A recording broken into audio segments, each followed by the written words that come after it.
She said it halfway through a lesson. Half teasing, half tired. You make this difficult. I laughed, though I didn't really know which part she meant. The choreography. Or me. Her name's Marin. She teaches the beginner ballroom class on Tuesday nights at the community center, the one that smells faintly of lemon cleaner and echoes too much. I signed up because I told myself it'd be a good way to meet people. What I didn't expect was to keep showing up for one person in particular. She's in her mid-40s. Not old, just finished in ways I'm not yet. Her hair's streaked with silver near her temples, and she wears it up, never too neat. When she dances, her expression barely changes, but her eyes do. A small lift, a quiet concentration that makes you feel like she's listening to music only she can hear. That night, the stereo kept skipping. The cheap speaker we always used cut in and out, so half the time she had to count under her breath. 1, 2, pause, and again. Her hand was on my shoulder, light and professional, but there was a moment when she adjusted her grip. Just a second too long before she pulled back. It shouldn't have meant anything. But it did. After class I helped her stack chairs. She never asked, I just stayed behind the first few times and now it's a habit. She hums sometimes while she works, never loud enough to call it singing. The sound sits between us, like the hum of an old refrigerator. You're getting better, she said once, not looking up from the chairs. I didn't know how to answer that. Compliments from her always felt heavier than they should. Wes, I had a good teacher, I said. She smiled, small, almost reluctant. Don't get charming. She knows I stop by the house after class. Always the same order: black coffee, no sugar, one of those stale muffins they never seem to replace. Last week, she walked in too, hair down this time, damp from rain. She noticed me before I could pretend I hadn't seen her. You live here now? She asked. Apparently. I gestured at the empty seat across from me. You can join if you want. They only charge extra for company. Her lips pressed into something between a smile and a sigh. But she sat. We talked about the music she grew up with. Songs her mother used to play while cooking. I told her about how my father tried to teach me to dance once, how he gave up after half an hour. It wasn't a confession, but she listened like it was. When she stirred her coffee, her spoon clinked once, then stilled. I noticed she always stops before the sugar fully dissolves. Something about that felt deliberate. Like she never finished things all the way. She left first that night. Rain had stopped, but the street still reflected everything: traffic lights, passing faces, moments. I watched her cross the road, the faint sway of her umbrella, the rhythm of someone who's used to moving alone. Back in my apartment, I found myself replaying her words. You make this difficult. I almost texted her something, a joke maybe, about my 2 left feet. My thumb hovered over the keyboard, but I never sent it. Instead, I stared at the unsent message until the screen dimmed. Then, a buzz, one new text. Maren, you left your jacket again, me maybe on purpose. The typing bubble blinked, then vanished. She never replied. But the next Tuesday, she'd keep her hand on my shoulder just a second longer again. And I'd pretend not to notice. I started staying a little longer after class. At first it was practical. To help Maren put things away, wipe down mirrors, lock up. But after a while, it became something else. The kind of routine that didn't need a reason anymore. She never asked why I lingered. Maybe because she already knew. That evening, the studio lights were dimmer than usual. One of the bulbs had burned out, leaving the far corner of the room in soft shadow. Maren sat on the floor against the wall, unlacing her dance shoes. I handed her a bottle of water from my bag, pretending it was nothing. Thanks, she said, and took a slow sip. Her hands were trembling slightly. I didn't think she noticed until she tucked them into her lap. You okay? I asked. She gave a small laugh, the kind that doesn't really answer anything. Long day. My ex dropped off our daughter earlier. She's 17. Thinks I'm ancient. There it was. The first piece of her real life, the kind I'd only guessed at. 17's brutal, I said. Everything feels like an insult. She's not wrong, Maren murmured. I feel ancient most days. I wanted to tell her she didn't seem it. That the way she moved made everything else in the room seem half awake. But I didn't. The thought stayed pressed somewhere behind my teeth. Ow. We worked in silence for a while, folding mats, stacking chairs again. The same rhythm, the same unspoken rules. But something had shifted. She caught me watching her reflection in the mirror and didn't look away this time. Do your parents dance? She asked suddenly. My mom tried. My dad had 2 moves, stepping on her feet and apologizing for it. That made her laugh, really laugh, a soft sound that filled the empty space around us. I smiled too, and for a moment it felt like we were standing on some quiet bridge between a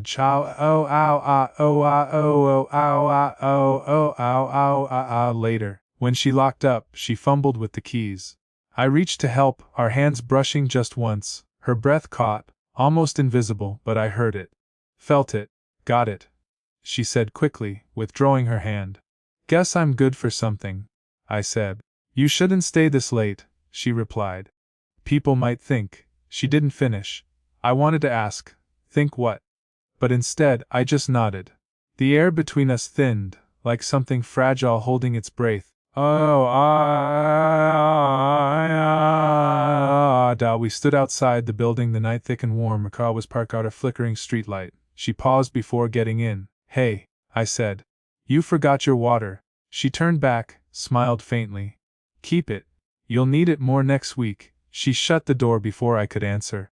I watched her drive away, her taillights blinking out at the corner, and for some reason, that small moment, her voice, the casual tease, the way she didn't look back, stayed with me.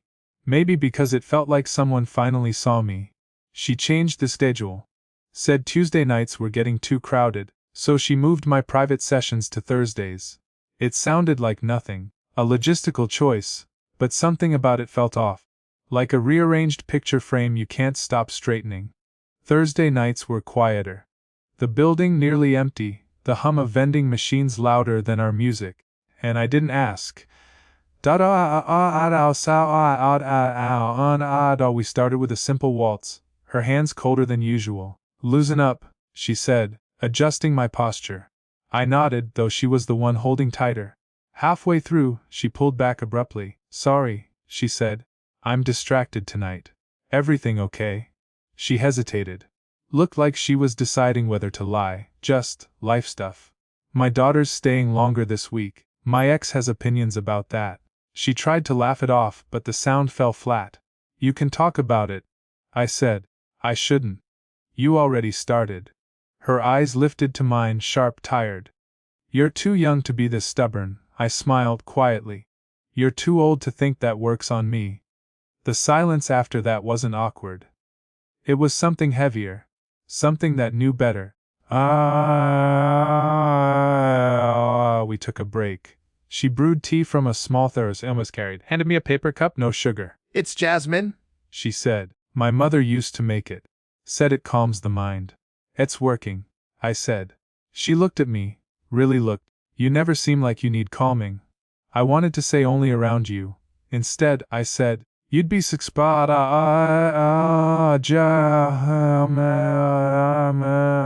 door opened then, sharp. Her daughter stood there, backpack slung over one shoulder, eyes flicking from me to her. Marin froze. I stepped back, the distance between us suddenly measurable. I thought you were home, her daughter said. Dade said, never mind. Marin cleared her throat. This is Eli, my student. The word student landed heavier than it should have. Her daughter nodded slowly. Okay. Well, hi. Then softer, you left your phone in the car. When she left again, the air felt altered, like the moment after a chord breaks mid-song. Marin kept her gaze on the floor. I should have told you she might come by. It's fine, I said. Two quits not, she whispered. Then, we should stop meeting this late. I wanted to argue. To ask if she meant meeting this late or meeting at all. But I didn't. We cleaned up in silence, chairs scraping, music off, the hum of the fluorescing lights above us. When I handed her my cup, our fingers brushed. This time neither of us pulled away fast enough. Her breath hitched. Mine caught. For a second. Just she didn't move. Then she whispered. Barely audible, don't. And I didn't. But it was already too late. We didn't talk about what happened, or almost happened. That Thursday. The next week, she canceled class, said she wasn't feeling well. The one after that, too. By the third week, I stopped checking my phone for her messages. Or tried to. Then, out of nowhere, she texted, "Maren, the center's closed tonight. If you're around, there's a park near Maple. Walk." It was colder than I expected for April. She wore a coat too light for the weather, collar turned up. I brought coffee from the cafe. Black, no sugar. Guessing she hadn't eaten, she smiled faintly when I handed it to her. "You remembered." "I remember a lot," I said softer than I meant to. We walked for a while without saying much. The park was half empty, just a few joggers, a couple walking a dog. The kind of ordinary background that makes everything private feel louder. She spoke first. "You know, I used to come here after my daughter's piano lessons. Just sit on that bench and wait to feel like myself again." Did it work? She laughed under her breath. Sometimes I just felt older. I looked at her then. The way the wind moved through her hair, the fine lines at the corners of her eyes. She didn't look older. She looked unfinished. Like there were parts of her still deciding who to be. I didn't say that. But maybe she saw it in my face, because she said, "You shouldn't look at me like that." "Like what?" "Like you're trying to fix something." I shook my head. "I'm not. I stopped." Words felt dangerous. "I just like being here. With you," she sighed, looking away. "You think that means something different to me than it does to you. Doesn't it?" Her hands tightened around the coffee cup. Steam rose, but she didn't drink. "You remind me what it feels like to be noticed." I'd forgotten that. Something in my chest shifted. Had I remind you too much, maybe? Her silence was an answer. We sat on the bench, side by side, the distance smaller than it should have been. A man passed with his dog. The leash brushed Maren's leg. She flinched, just slightly, and our knees touched for half a second. She didn't move them away. "You know," she said quietly, "I thought I'd stopped wanting things that complicate my life." "What changed?" She looked at me then. Really looked. "You walked into my class." For a moment, everything stilled. The breeze, the city noise, even the pulse in my wrist. I wanted to reach for her hand or her face, or anything that would make the moment real, but she exhaled first, breaking it. "You should go," she whispered. "Before I forget how to stop this." I stood, but didn't move. "Do you really want me to?" She didn't answer. Just stared down at her hands, trembling slightly again, as if she didn't trust what they might do next. The question hung there unspoken between us. Neither of us moved to end it. She stopped texting first, no explanation, just slower replies, shorter messages. The kind of distance you don't see at first. You feel it, like a song fading between stations. I still showed up to the studio on Thursdays, just in case. The first week, she canceled. The second, she said the class had merged with another group. By the third, her assistant, some college kid who smelled like cologne and gum, was leading warm-ups. "Is Maren around?" I asked. "She's on leave," he said. "Family thing, I think." He said it casually, like she was a line in a schedule. But it didn't feel casual. A few days later, I saw her by accident. I saw the maple arms full of flowers, her daughter beside her, laughing. They looked like any other mother and daughter, slightly mismatched, slightly distant, but orbiting each other just the same. I froze. She saw me. For a second, something flickered in her eyes, surprise, maybe guilt. Then she smiled. A polite one, the kind you give to strangers you might have once known. "Lie," she said, like she had to remember the name. "Maren." Her daughter looked between us. "Mom, I'll get the car." She didn't wait for an answer. Maren shifted the flowers in her hands. "You shouldn't be here." "It's a grocery store," I said. She sighed. "You know what I mean." I wanted to ask what happened. Why she left, if I had done something wrong. But the words got stuck somewhere behind the hurt. "You disappeared," was all I managed to. Her voice softened. "I let things blur too much." "Blur." "Boundaries," she said quickly. "My daughter saw us that night. She asked questions I couldn't answer." I nodded, even though it stung, "And this is easier." Her fingers tightened around the bouquet. "No, but it's safer."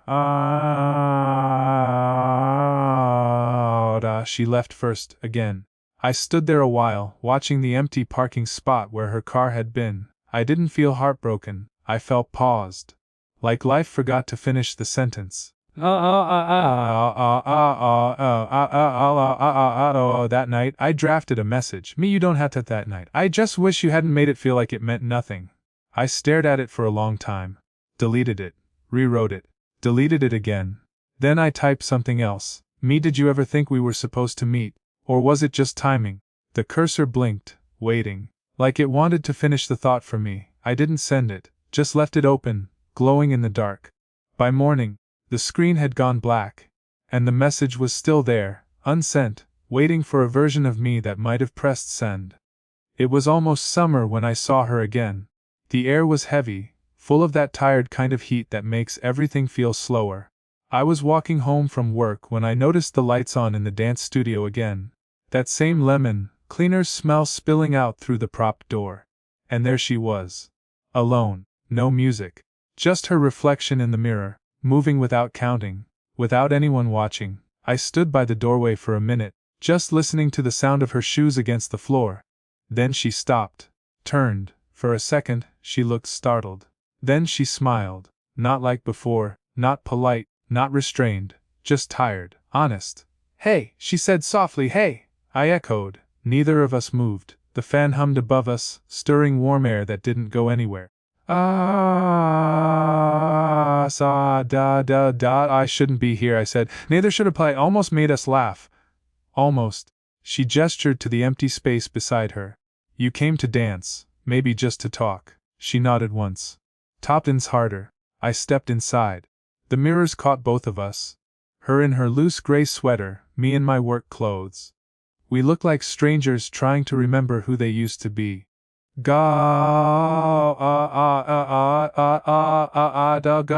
didn't mean to disappear, she said after it got complicated. My daughter, the questions, the guilt. I thought if I stepped back, it would stop feeling like. She stopped herself. Like what? Like I was waiting for something I shouldn't want. Her words hung there, quiet but sharp. I felt them land. I thought about you, I said. More than I should have, I know. And I kept wondering if it mattered. To you. She looked at the floor. It did. That's the problem. I wanted to say something. Anything.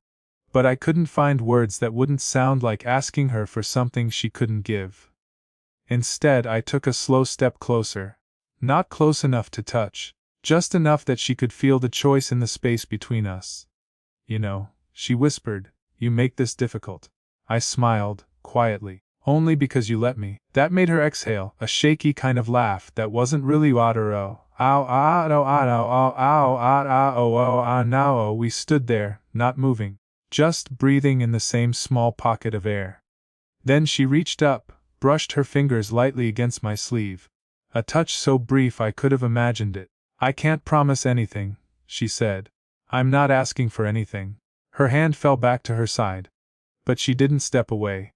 For the first time, it felt enough, the silence, the closeness, the truth sitting between us, unpolished and real. She looked up at me and said almost a whisper, okay. And somehow, that single word felt like everything that needed to be said. A year passed, not all at once but in ordinary pieces. Weeks folded into months, like laundry left on the chair too long. Some nights I'd walk past the studio and see the lights still on, other nights not. Eventually, I stopped checking. And then, one morning at 80:47, a time that meant nothing but felt deliberate, I found her message waiting. Marin, you still drink your coffee black. I smiled before I could stop myself. Me. Sometimes, depends who I'm drinking it with. She didn't reply right away. A few hours later, she sent a single line. Marin Park bench near Maple, same one. The jasmine trees had grown thicker over the year. The bench was still there, weathered and familiar. She was already sitting when I arrived. A thermos beside her, her hair down and streaked with a little more silver. Still late, she said when I sat down. Still early for us, I replied. She poured tea into 2 cups. Jasmine, of course. And handed me one. The steam curled in the air between us. We talked about small things, first her daughter starting college, my new job, how the community center had finally replaced the broken speaker. There wasn't a rush to fill the silence, we'd both learned to sit inside it comfortably. At one point, she said, I kept the jacket you left. It's still hanging by the door. Wes, I gave you something to remember me by, I said. She smiled. You did that without trying. A breeze passed, stirring the fallen leaves near our feet. I watched her watch the trees, and for a moment, she looked like the same woman from that first night, tired, graceful, quietly undone. Only now, there was a peace to it, like she wasn't holding her breath anymore. You know, I said, I don't think we ever really finished that dance. She turned to me soft-eyed. Maybe we weren't supposed to. Some things aren't meant to end on the beat. We sat there, sipping tea that had gone lukewarm, the park stretching out around us. It didn't feel like a beginning or an ending. Just a return to something steady, something real. She set her cup down and looked at me. You make this easier now. Only because you let me, I said. This time she didn't look away, just smiled, small and certain.